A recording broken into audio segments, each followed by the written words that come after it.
कवि श्री अभिराम सागरिया प्रवासी भारतीय विषय रचनाटी कविताटी धन्यवाद।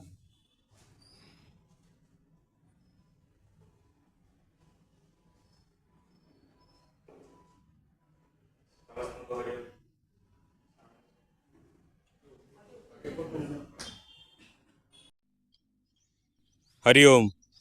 मंचासीन एवं मंच सम्मुखीन समस्त ज्ञानीगुणी व्यक्ति को मोर नमस्कार।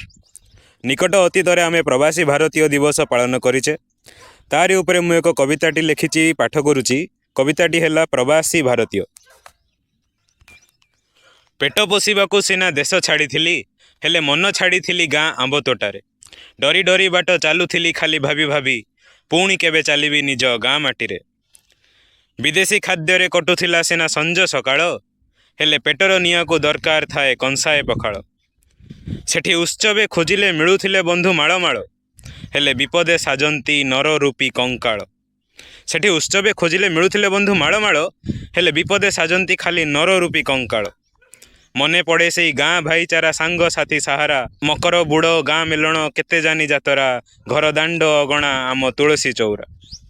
अपेक्षा थाए सही दिन को केबे फेरी जीवी निज गाँ माटी को।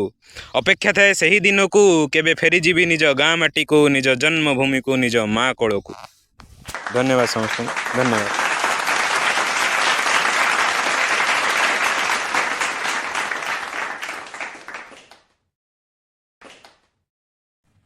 बहुत बढ़िया फास्ट